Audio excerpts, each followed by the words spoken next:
አርበኛ አስረስ በፌስቡክ ገጹ ላይ የሚለጣጥፋቸው ነገሮች ነበሩ።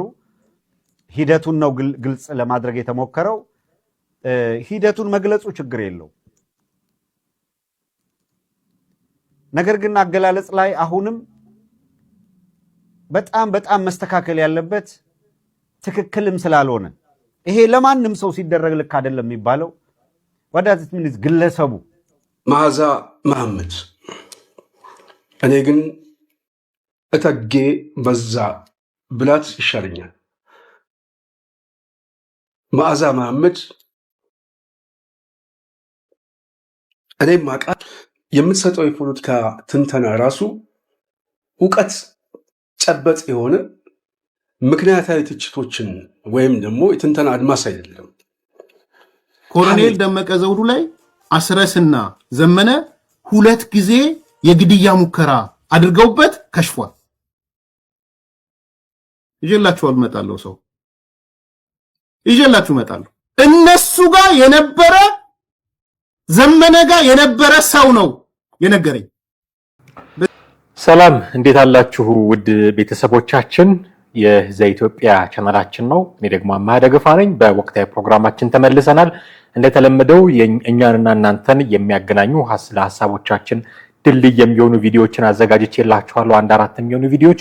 የዛሬው ቪዲዮአችን ትኩረት የሚያደርገው ሰሞነኛውን የአፋብን እና ከሱ ጋር ተያይዞ ያሉ አንዳንድ ጉዳዮችን ነው የምናነሳው። መከታው ማሞ ስለ እስክንድር ነጋ የተናገረው ነገር አለ።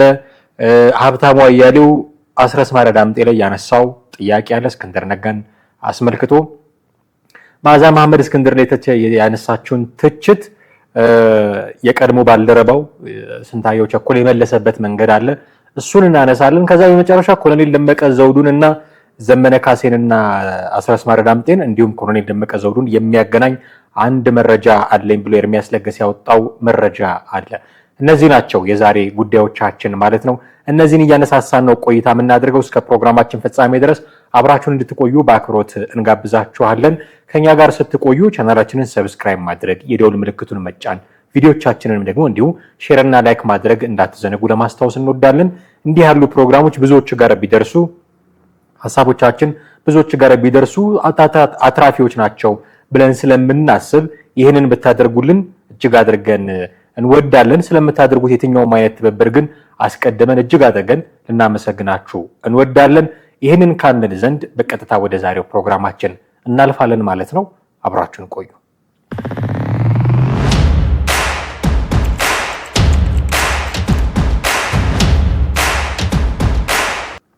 እንግዲህ በመግቢያ ላይ ለማለት እንደሞከርኩት የመከታውንና የእስክንድርን ጉዳይ በመጀመሪያነት ለማንሳት እንወዳለን። መከታው ስለ እስክንድር ነጋ ጉዳይ እስክንድር ኃላፊነቴ ለቀቅ ያለው የሚል ደብዳቤ ስላስገባበት ጉዳይ የሰጠው ነገር አለ። በእርግጥ አፋብን በፖሊት ቢሮ ደረጃ ተወያይቶ ያሳለፈው ውሳኔ ቢኖርም ግን ስለ እስክንድር ነጋ መከታው ማሞ ምን ይላል የሚለውን ጥቂት ነገር ሊያስረዳን ይችላል። ከዛ ግን እስክንድር ነጋ ሬዲ እንደዚህ ነው ወይ ሐሳቡ የሚለውንም ነገር ደግሞ ለመፈተሽም ስለሚረዳን ያንን ለማድረግ የሚሆነን አንድ ድምጽ ተከታትለን እንመለሳለን። የመከታው ማሞ ድምጽ ነው። ስለ እስክንድር ነጋ ምን አለ የሚለውን ጥቂት ሰምተን እንመለስ። ስለ አርበኛ እስክንድር እንኳን አይደለም እንግዲህ ትግል ተቀጣጥሎ ባለበት ሰዓት መጀመሪያ በአማራ ላይ ችግሩ ባንጃበበበት ሰዓት አማራ ታሪኩን ያድሳል ብሎ ነው የጀመረው። ከዚህ ትግሉ ጀምሮ እንግዲህ አሁን ወደዚህ ወደ ህሉና ትግሉም ተተቀላቀለ ጀምሮ ሲወጣ ሲወርድ ሲለፋ የነበረበት አማራ ቤት እንዲኖረው ተቋም ድርጅት እንዲኖረው የታገለ አርበኛ ነው። በዚህ ውስጥ ብዙ አስተዋጽኦ አድርጓል። የተበታተነውን እንግዲህ ተቋም ካሁን ፊት ይታወቃል የነበረው ወደ አንድ በመሰብሰብ ነገር ግን አልሳካ ብሎ ቅድም ስላነሳ ነው ከአንድ ወደ ሁለቱ ሆኑ። አሁን ደግሞ ሁለቱ ድርጅት ወደ አንድ ለመምጣት ከፍተኛ ጥረት አድርጎ ይህ ድርጅት አንድ ሆኖ የአማራ ህዝብ መከራ የሚያቆምበትን ተቋም ለመፍጠር በጣም ከሁላችንም በላይ ነው የምለው ከሁላችንም በላይ አስተዋጽኦ አድርጓል። ምክንያቱም እንደሚታወቀው ያው የአፋድ ሊቀመንበር ወይም ሰብሳቢ ነበረና ይህ ደግሞ ሁላችንንም ወደዚህ ፊታችንን አዙረን ለዚህ ስራ በአግባቡ ሌት ተቀን ብለን ሰርተን በአጭር ጊዜውን እንዲሆን የበኩሉን ለቴክኒካል ኮሚቴውም ሐሳቡን በማቅረብ መታ ያለብንን ነገሮች ሁላ እንድንተው አድርጎ ለዚህ ድርጅት በጣም ከፍተኛ አስተዋጽኦ አድርጓል ማለት ነው። ይሄ ተቋም ከተፈጠረ በኋላ ሁሉም ወደ አንድ ከመጣ በኋላ ወደ ፖሊት ቢሮ ያው የፖሊት ቢሮ ነው መጀመሪያ እንዲቋቋም እንትን ያለው። ይሄ ትግል አንድ ሆኖ ማየት ብቻ ነው የምፈልገው። ይሄ ድርጅት አንድ ተቋም አንድ መርህ ፈጥሮ በአንድ መታገሉን ነው የምፈልገውና ስለዚህ ወደ ፖሊት ቢሮ ባልገባ ምንም አይነት ችግር የለም። በየትኛውም መንገድ በየትኛውም ሁኔታ ይሄንን ተቋም ላገለግል እኔ ፈቃደኛ ነኝ። ምክንያቱም እንዲፈጠር ይሄ ድርጅትም እንዲመጣ ትልቅ ድርሻም በመስጠቱ አሁንም ድርጅቴ ነው ተቋሜ ነው። ነገር ግን እንደ አንድ ግለሰብ የሚችለውንና ባለው ሁኔታ መስራት ደግሞ ይሄ ያው የግለሰብ ሁኔታ ነው የሚሆነው፣ ምንም አይደለም። ስለዚህ ወደዚህ ወደ ፖሊት ቢሮ እንዲገባ ቀድሞውንም በእኛ ጫና ነበረ። ነገር ግን በሱ በኩል ፖሊት ቢሮ አመራርነትን የላሆኑ ለኔ ምንም አይሰራም። በቃ አመራርነቱ ምንም አይደለም። ዋናው ስራውን በየትኛውም ቦታ ሆነን ሰርተን ተቋሙን ተቋም ማድረግ ነውና የሚጠበቅብን በሚል አመራርነቱን ፍላጎት እንደሌለው ለኛም መሆን የለበትም ብዙ የሚመሩም አሉና እነኚህ ሰዎች ተካተው ይቀጥሉ በሚል ሐሳብ ሰጥቶን ነበረ። በእኛ በኩል ካለው ችሎታ ካለው የፖለቲካ ለብዙ ዘመናት እንግዲህ ይታወቃል ለብዙ ዓመታት ትግሎችን አድርጓል። ብዙ ልምድ አለውና ከልምዱ አንጻር እንዲያግዘን እንዲያጠናክረን በሚል ጫና አድርገንበት ነበረ። ነገር ግን በሱ በአሁን ባለበት ሁኔታ እኔ በየትኛውም ቦታ ሆኜ መርዳት እችላለሁ ስላለ ያንን ነገር ያለመቀበሉን ይሄን ደግሞ ለህዝብም ሌላ እንዳይመስል የሌላ የኩርፊያ ወይም ደግሞ የሌላ ነገር እንዳይመስል ያንን ያሳወቀበት ሁኔታ ነው። ይሄ ደግሞ በደብዳቤው ላይ ለእኛም ባሳወቀበት ያው ይፋ የሆነበት መንገድ አለ። እንግዲህ እንደሰማችሁት መከታው የሚለው እስክንድር ፍላጎቱን አሳክቷል ነው። ምንድነው የእስክንድር ፍላጎት? ፋኖ አንድ እንዲሆን። ፋኖ አንድ ከሆነ የኔ ፍላጎት ተሳክቷል ብሎ ነው ስልጣኑንም ያልፈለገው የለቀቀው የሚል ነው። ነገር ግን እስክንድር ነጋ አንድነቱን በዚህ ደረጃ የሚፈልገው ከሆነ ለምን ያን ያላደረገውም የሚል ጥያቄ ተያይዞ ማንሳት ያስፈልጋል። አሁን አፋብን ሲቋቋም ዘመነ ካሴም እስክንድር ነጋም ያሉበት ድርጅት ነው የሆነው አይደለ? አፋህድ ሲቋቋምም እኮ ተመሳሳይ ነገር ነበር ለማድረግ የተሞከረው። ዘመነ ካሴም እስክንድር ነጋም ያሉበት ድርጅት ለማቋቋም ነው የታሰበው አይደለ? ሁሉንም የፋኖ ሰዎች ሁሉንም የፋኖ አመራሮች በአንድ ድርጅት ለማጠቃለል ነው አይደለ ጉዳዩ ሲደረግ የነበረው። ስለዚህ የስልጣን ጥያቄ አንስተዋል እነ ዘመነ ካሴ አፋህድ ሲመሰረት። እንደምታውቁት አፋብኃ በኋላ ነው የመጣው ከብዙ ጊዜ በኋላ እና አፋህድ ሲመሰረት የስልጣን ጥያቄ አንስተዋል። ስለዚህ ድርጅቱ አንድ እንዲሆን እፈልጋለሁ ብሎ ከሆነ ማን ነው እስክንድር ነጋ አሁን ስልጣኔንም አልፈልግም አንድ ከሆነ ይበቃል እኔ ከውጭ ሆኜ ተራባሎኝ አግዛለሁ ያለው አንድ እንዲሆን አስቦ ከሆነ እነ ዘመነ ካሴ ስልጣን ጥያቄ አንስተው ከአፋህድ ሲገነጠሉ ስልጣን ከሆነ ችግሩ እኔ ስልጣኔን እለቅላቸዋለሁ እና ዘመነ ምራ ብሎ ያኔ ለምን አላደረገም? ያኔ ይህንን ማድረግ ለምን አይችልም ነበር የሚል ጥያቄ ማንሳት ያስፈልጋል። ስለዚህ እንደው ለድርጅቱ ለአንድነቱ ብሎ ነው የሚለውን አመክንዮ እንዲሁ እንዳለ ለመዋጥ እንቸገራለን ብዬ ነው አንደኛ። ሁለተኛ አኩርፎ አይደለም። ኦኬ ካላኮረፈ ለምን በውስጥ አላደረገው?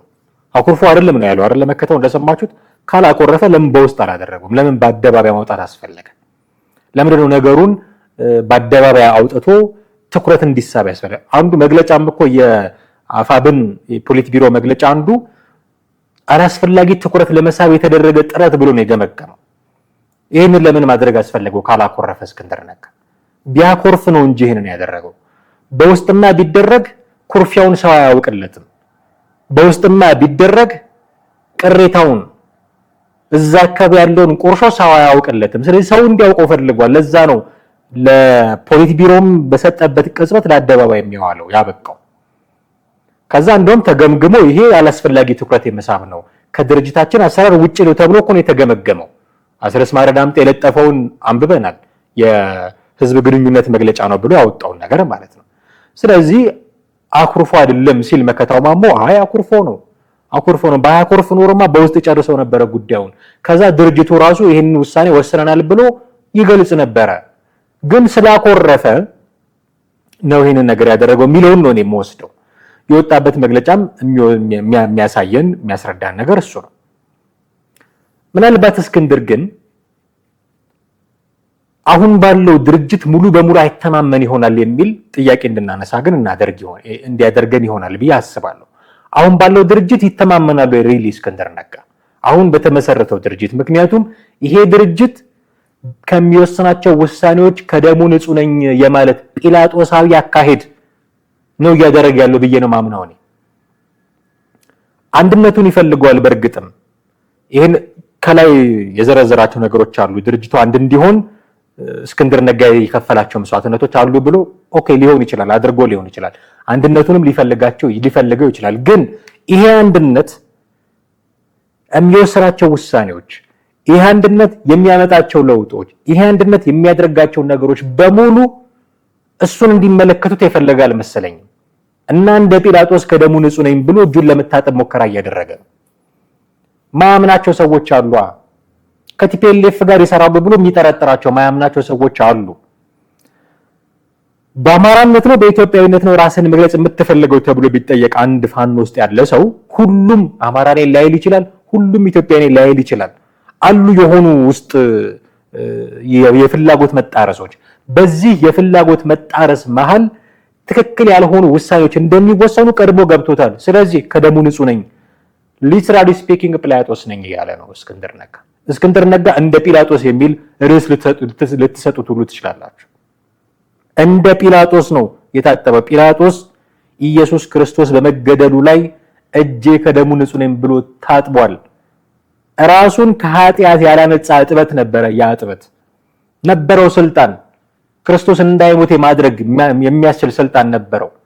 ያ ስልጣን እያሉ አልተጠቀመበትም። ምንም እጁን ቢታጠብ እጁ ከደም ንጹህ ሊሆን አልቻለም። ያ ጲላጦሳዊ እጥበት አሁን እስክንድር ነጋ ላይ ተከስቷል። ያደረገውን ሁሉ ካደረገ በኋላ ከደሙ ንጹህ ላይ ሊል አይችልም። ማድረግ የሚችለውን ነገር ማድረግ የሚችልበት እድል ነበረው። እሱን ሊያደርግ አልቻለም።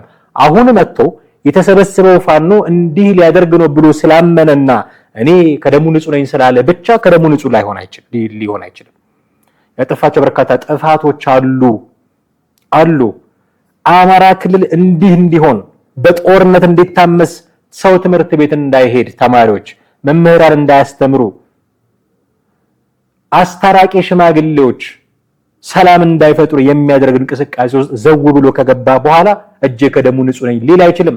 ነገ ከነገ ወዲያ ዘመነ ካሴ ከቲፒኤልኤፍ ጋር አብሮ ጦርነት ቢከፍት ከሻዕቢያ ጋር አብሮ ከግብጽ ጋር አብሮ ጦርነት ቢከፍት መንገድ ከፍተህለታልና ከደሙ ንጹህ ልትሆን አትችልም እስክንድር ነጋ። ፍላጎቱ ግን እሱ ነው ይመስለኝ። እኔ ከደሙ ንጹህ ነኝ የሚል ነገር ለማራመድ እየፈለገ ያለ ይመስለኛል። ስለዚህ ሙሉ በሙሉ አይተማመንበት ይሆናል። በነገራችን ላይ እርምጃ እንዲወሰድበት የሚፈልጉ ሰዎች አሉ። እስክንድር ነጋ ላይ እርምጃ እንዲወሰዱበት የሚፈልጉ ሰዎች አሉ። ይሄ የሚያሳየው የእስክንድር ነጋ ከዚህ ድርጅት ነፃ ነኝ ማለት ከአመራሩ ነፃ ነኝ ማለት እያሳጣቸው ነው ማለት ነው። የሆነ ገጻቸውን እያሳየባቸው ነው። ስለዚህ ድርጅቱ እርምጃ መውሰድ አለበት የሚል ውትወታ ላይ የተጠመዱ ሰዎች አሉ። መዓዛ መሐመድ አንዱ አካል ነች የዚህ። አንድ ደግሞ ሌላ ሰው ለተራ አባል ጥበቃ ይደረጋል እንዴ ብሎ ፌስቡክ ላይ ፖስት ተሰዋል። ስለዚህ ጥበቃ አታደርጉለት እኮ ነው። ጥበቃ አታደርጉለት በሆነ ሚንስ የሆነ ነገር ይደረግ እኮ ነው እርምጃ ይወሰድበት እያሉ። ይሄ የሚያሳየው አፋብን ውስጥ ያለው አሁናዊ ሁኔታ ጤናማ አለመሆኑን ነው። ጤናማ ካልሆነ እኔ ከደሙ ንጹህ ነኝ እያለ ነው ደግሞ እስክንድር ነጋ። ይሄ ድርጅት ሲመሰረት እየመሰረትን ነው እያልክ መግለጫ እየሰጠህ ነበረ። እነ ማስረሻ ስጤ የሰላም አማራጭን ተቀበለናል ሲሉ አይ እነሱ ከርተው ሄዱ ናቸው አፋር ሊዋሃድ ነው እያልክ ነበረ። ኮሎኔሉ እጅ ሰጡ ሲባል ጤና ችግር ስላለባቸው ነው እያልክ ነበር። እያከላከልክ ጠብቀህ እዚህ አድርሰኸዋል። ጠብቀህ እዚህ ካደረስከው በኋላ እኔ ከደሙ ንጹህ ነኝ ብትል ሰሚ የምታገኝ አልመሰለኝም። ስለዚህ ሊታሰብበት ይገባል። ከዚህ ከእስክንድር ነጋ ጋር ተያይዞ የሚነሳው ሌላኛው ጉዳይ እስክንድርን ማዕከል ያደረጉ ምንድነው ሽኩቻዎች ናቸው። ውጭ ያሉ ሰዎች ናቸው በአብዛኛው ኡጋንዳም ያሉ አንዱ አሜሪካም ያሉ ሰዎች እና እስክንድር ነጋን መሀል ቁጭ አድርገው አሁን በሱ መነታረክ ይዘዋል። አንዱ ንትርክ ምንድነው እስክንድር ነጋን ግለሰቡ አትበሉት ነው። ባለፈው የፖሊስ ቢሮ መግለጫ ተብሎ አስረስ ማረዳምጤ ፌስቡክ ገጹ ላይ ለጠፈው አንዱ መግለጫ ግለሰቡ እየተባለ ነው የተገለጸው። ስለዚህ ግለሰቡ አትበሉት የሚል ክርክር ነው። የዚህ ክርክር ባለቤት ሀብታሙ አያሌው ነው። ጥቂት ሰምተነው እንመለስ። አርበኛ አስረስ በፌስቡክ ገጹ ላይ የሚለጣጥፋቸው ነገሮች ነበሩ። ሂደቱን ነው ግልጽ ለማድረግ የተሞከረው። ሂደቱን መግለጹ ችግር የለው። ነገር ግን አገላለጽ ላይ አሁንም በጣም መስተካከል ያለበት ትክክልም ስላልሆነ ይሄ ለማንም ሰው ሲደረግ ልክ አይደለም የሚባለው ወዳት ምን ግለሰቡ አንድ አርበኛ የአንድ ድርጅት ሊቀመንበር አርበኛ ብለህ ልትገልጸው ትችላለህ፣ ፋኖ ብለህ ልትገልጸው ትችላለህ። በማናቸው መልኩ ሰው ድርጅቱ ርምት ማድረግ ያለበት ግለሰቦች ግላዊ ስሜትና ጥላቻቸውን በድርጅቱ ምንድነው አስታኮ ኢምፕሊመንት ካረጉት ጠቃሚ አይደለም። በእንጭጩ ነው መታረም ያለበት። እንደዚህ ያለውም ነገር በዝርዝሩ ላይ እንዳለ ግለሰቡ እየተባለ ተደጋግሞ የተገለጸበት መንገድ ፖለቲካል ኢምፕሊኬሽኑ ይገባናል ምን ለማለት እንደተፈለገ።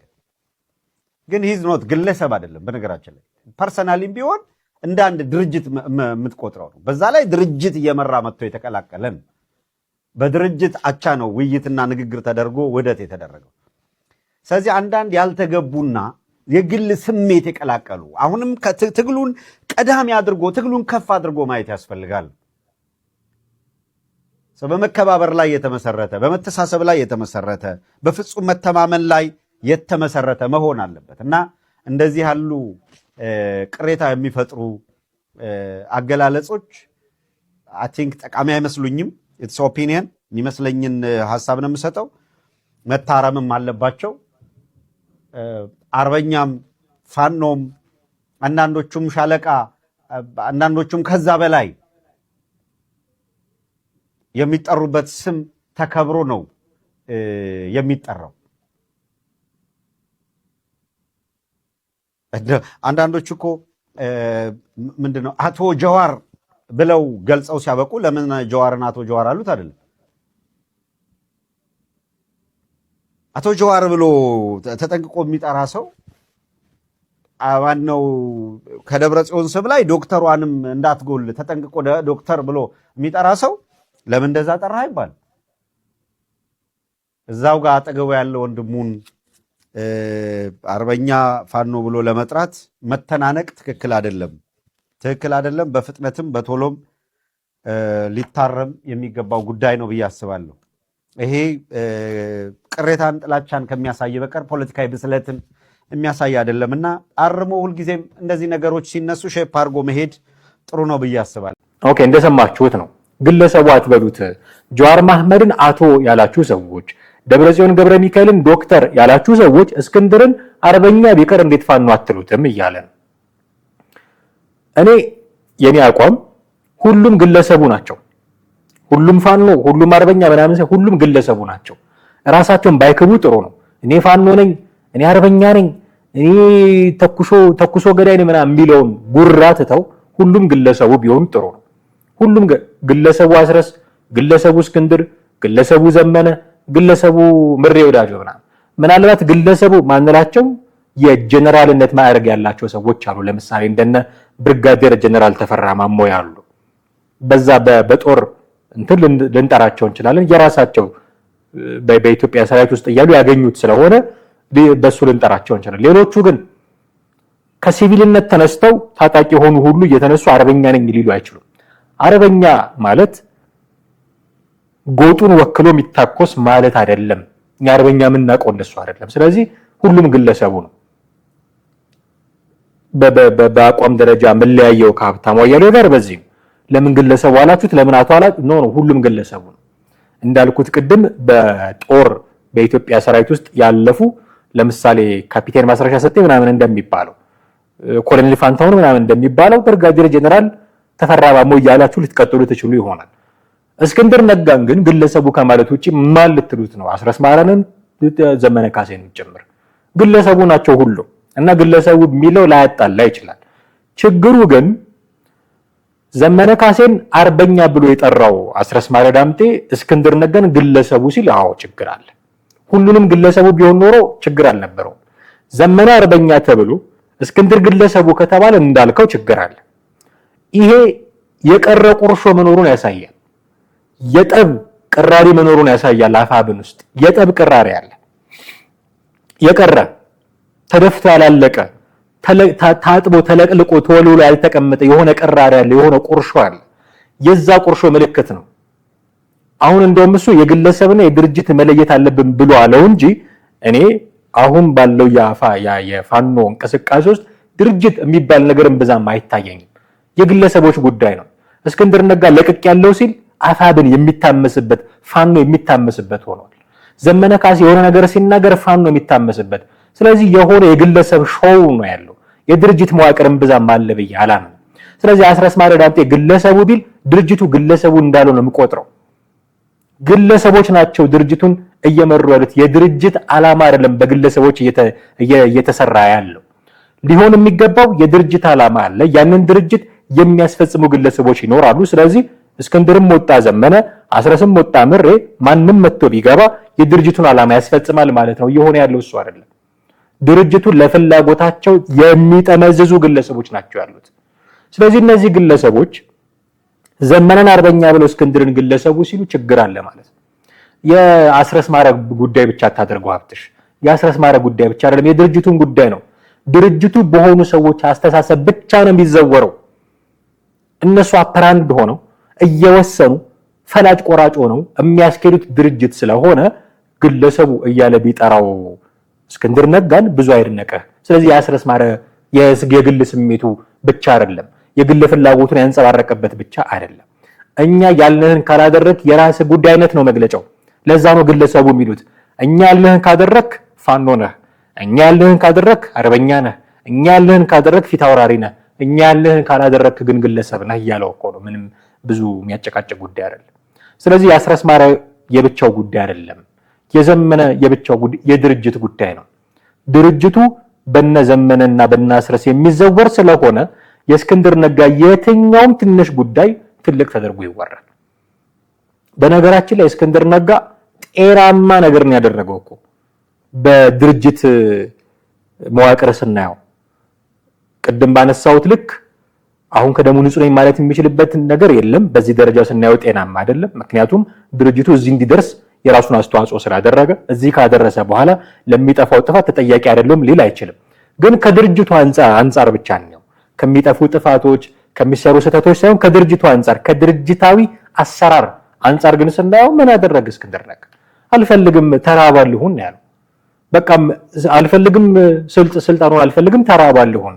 ይሄ ከሆነ ትሁት ሰው የምትጠብቁት ንግግር ነው። በዛ ደረጃ ትሁት ነው ወይ ጥያቄ አለኝ። ግን ከድርጅታዊ መዋቅር ከመዋቅር አሰራር እኔ ይሄንን ስልጣን አልፈልግም ተራባለው የሚል ቀጥል ጥያቄን ያቀረበው በቃ ትቀጥላለህ እና ሰውን ተካልም ብለውታል። ስለዚህ ትክክል ነው። ይሄ ትክክል ከሆነ ለምንድን ነው ግለሰቡ ብለው ያጣጣሉት? እንዳልኳችሁ ግለሰቡ ግለሰብ ነው። ግለሰቡን ግለሰብ ያለው ግለሰብ ራሱ ግለሰብ ነው። ምን ማለት ነው? እስክንድር ነጋን ግለሰብ ያለው አስረስ ማረ ዳምጤም ግለሰብ ነው እንጂ አርበኛ ፋኖ እየተባሉ መቆለጳጰስ አይደለም። ሁሉም ግለሰብ ሆኖ መለያየት ከመጣ ግን ችግር ነው። ሀብታሙ እንዳለው ችግር ነው። ቁርሾን ያሳያል። በውስጡ ያለውን ችግር ያሳያል። በውስጣቸው ያለውን የግለሰብ ማንነት የማንቋሸሽ ሁኔታዎች ይታያሉ። ስለዚህ ቁጭ ብሎ ሁሉም እስክንድር ነጋን ግለሰብ ብሎ ዘመነን አርበኛ ለማለት የሚያስችላችሁ መሰረት ምንድነው? መፈታተሽ አለባቸው ማለት ነው። ግን ይህንን ለማድረግ ሞራሉ አላቸው ወይ? ዝግጁነቱ አላቸው ወይ? ጥያቄ አለኝ። ያንን ማድረግ ስለማይችሉ ነው በመግለጫቸውም እስክንድር ነጋን ግለሰቡ እያሉ የጠሩት። ይሄ ደግሞ የቀረውን ውስጣቸው ያለውን ቁርሾ ፍንትው አድርጎ የሚያሳይ ነው የሚል እምነት አለኝ። ይሄው መከረኛ እስክንድር ነጋ የትችቶች ሰለባ ነው፣ የውዳሴዎችም ሰለባ ነው። የሚያሞግሱት ያልሆነውን ሆነ ብለው ታላቁ እያሉ የሚጠሩት ደግሞ የሚያንኳስሱት ያላደረገውን አደረገ ብለው መሰሪ ብለው የሚሰድቡት ሞልተዋል። የዚህ ዘመን ትኩረት እሱ ነው። መዓዛ መሐመድ ቃል በቃል መሰሪ ነው ብላ ተናግራለች። ይህንን መናገሯ ያንጨረጨረው ስንታየው ቸኮል ወጥቶ ደግሞ እንዲህ ሲል ሰማነው። እስኪ ጥቂት እሱን ሰምተን እንመለስ። መዓዛ መሐመድ እኔ ግን እተጌ በዛ ብላት ይሻለኛል። መዓዛ መሐመድ እኔም ማቃት የምትሰጠው የፖለቲካ ትንተና ራሱ እውቀት ጨበጥ የሆነ ምክንያታዊ ትችቶችን ወይም ደግሞ የትንተና አድማስ አይደለም፣ ሐሜት ነው፣ ቧልት ነው። የመስማት እድል ያላችሁ ሰዎች ምናልባት የምናገረው ትክክል ካልሆነ የተለያየ ፕሮግራም የምትሰራውን በመከታተል መገመት ይቻላል። አብዛኛው ቧልት የሚመጣው በተለይ ደግሞ ከቅርብ ጊዜ በኋላ በፋኖ ትግል ውስጥ ጊዜዋን የምታሳልፈው በዛ ጊዜ። ይሄ ቧልት ትንተና መዓዛ ሂሳብ እስካስገኘለት ድረስ ችግር የለውም። እኔ በግልጽ ስለማውቃት እዚሁ ላይ ጥያቄውን ጠይቄ ወደ ዋና ፕሮግራማችን ይገባለሁ። ወይዘሮ መዓዛ እኔ የአማራ ብሔርተኛ ነሽ ወይንስ ቁሳዊ ብሔርተኛ ብዬ ጠይቅሻለሁ። እንደሚከብድሽ አውቃለሁ። ይህን ጥያቄ የምጠይቀው ዝም ብዬ ሳይሆን የጀርባ ታሪክም ስላለሽ። ስለዚህ ቁሳዊ ብሔርተኝነት በአንቺ ውስጥ ያመዝናል።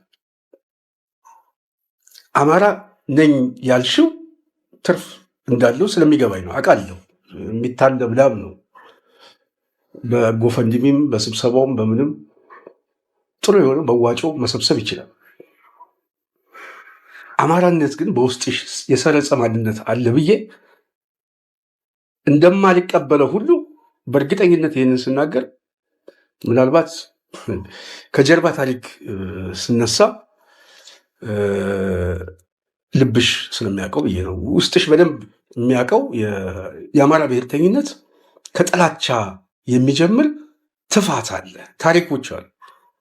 ሚዲያ ላይ ባልደራስ ላይ ምናምን የነበረው ቀስቀሳ ሁሉ ዋናው አበዛችሁ፣ አማራ ሆናችሁ፣ ለአማራ ጉዳይ ብቻ እንደቆማችሁ አድርጋችሁ ነው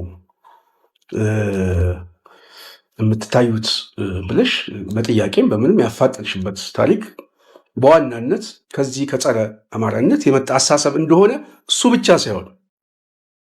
ብቻ ሳይሆን በሂደቱ ላይም ከአዲስ አበባ ፖለቲካ ለማሳጣት የሄድሽበት መንገድ ሁሉ በተለይ ሶሻል ሚዲያ ላይ ማን አታክ ሲያደርግ እንደነበር እናውቃለን። ከዛ ውስጥ አንዱ በዋናነት መዓዛ መሐመድ ነች። እንደሰማችሁት ነው።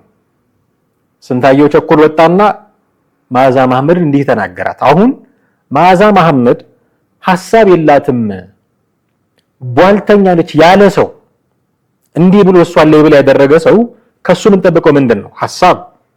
እሷ ሐሳብ የላትም ካለ ሐሳብ መምጣት አለበት ከሱ። ልክ አይደለችም ካለ ልክ ይሄ ነው ብሎ የሚያምንበትን ነገር ማምጣት አለበት እንጂ የሷን ችግር በእሷ በሰራችው ተመሳሳይ ችግር ማጣፋት አይቻልም። ምን ማለት ነው? መዓዛ መሐመድ ማነው እስክንድር ነጋን መሰሪ ነው ብለዋለች። በአደባባይ የተናገረችው ነው። እሷም የምትክደው አይመስለኝም። ከዚህ በፊትም በተደጋጋሚ እስክንድር እንዲያርጎ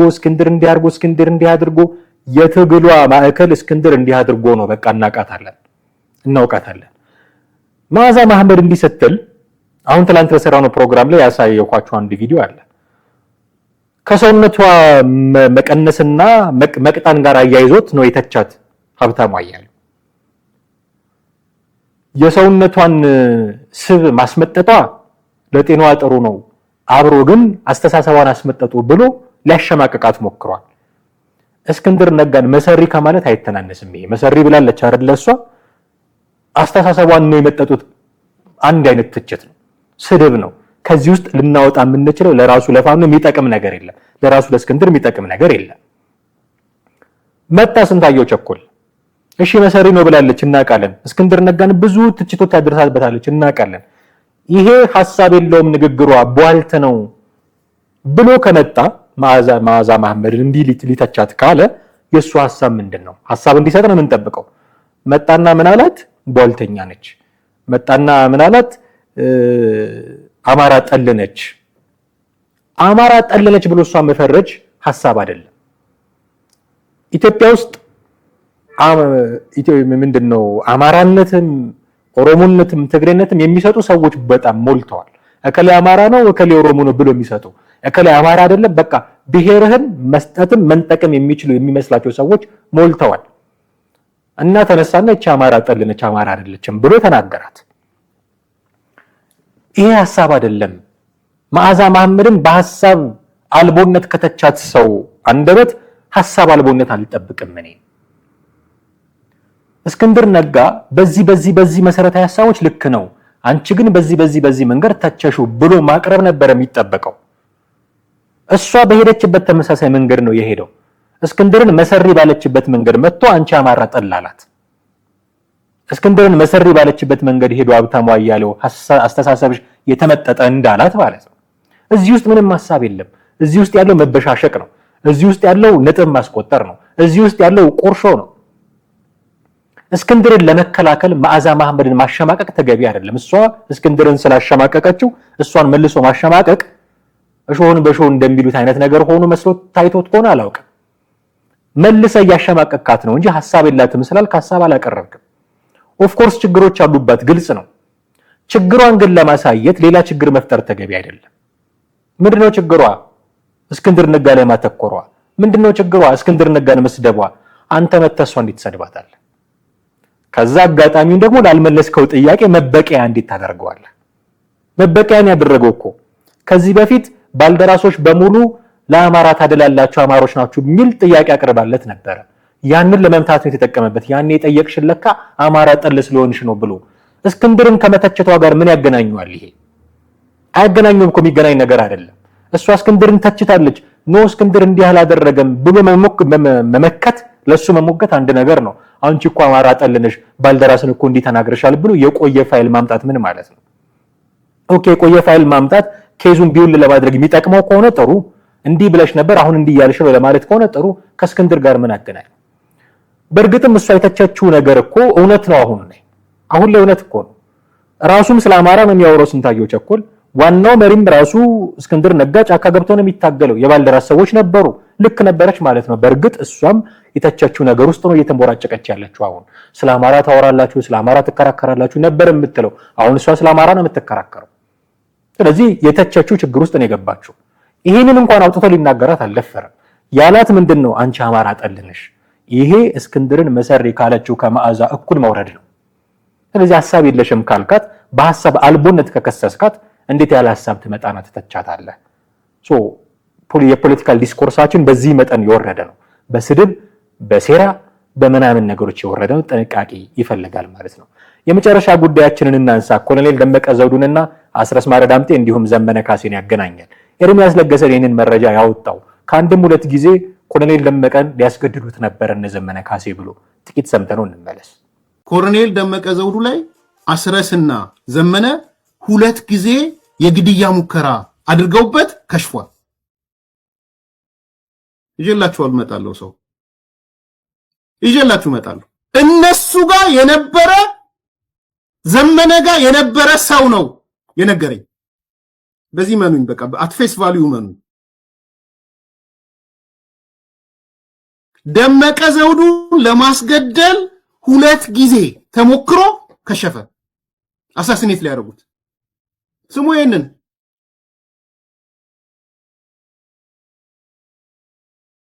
ከልቤ ነው የምነግራችሁ። ዛሬ ስሰማ በጣም ነው የደነገጥኩት። እነሱ ጋር የነበሩ ሰዎች፣ እነዘመነ ጋር የነበሩ ሰዎች ኮሎኔል ደመቀ ዘውዱን እንደ ጠላት ወስደውት ከጂፒኤልኤፍ ተልኮ ወስደው ሊያስገድሉት 2 ጊዜ ሞክረው 2 ጊዜ ማመለጣቸው። 2 ጊዜ አሳሲኔት ሊያደርጉት ተውት። ወልቃይት ምናምን የሚለውን ማለት ነው። እንደሰማችሁት ነው። ሊያስገድሉት ነበረ ኮሎኔል ደመቀ ዘውዱን የሚል መረጃ ነው ያወጣው።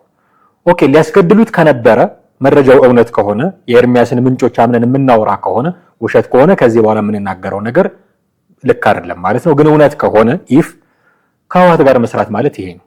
አንሰራም የሚላሉ እንጂ ከህወሓት ጋር መስራት ማለት ይሄ ነው።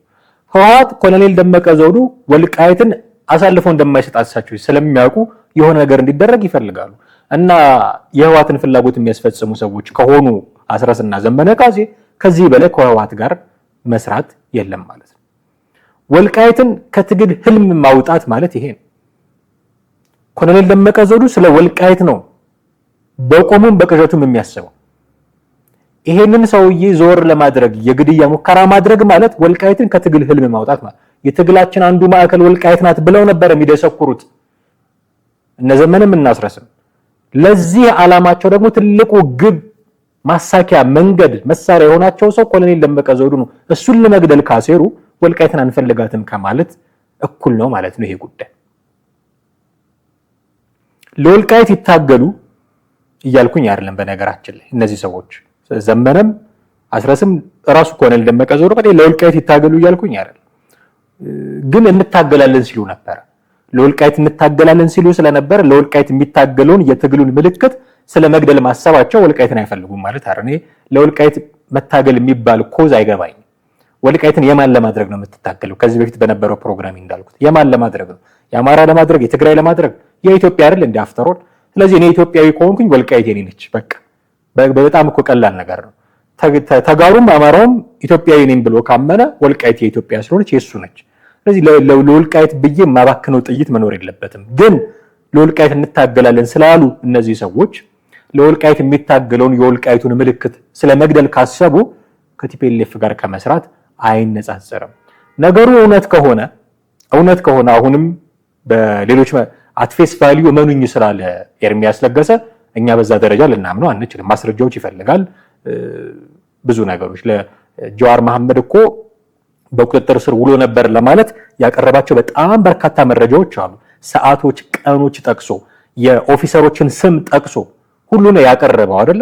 አትሊስት በዛ ደረጃ የተደራጀ ነገር ቢኖር ልናምን እንችላለን። አትፌስ ቫልዩ መኑኝ ብሏል።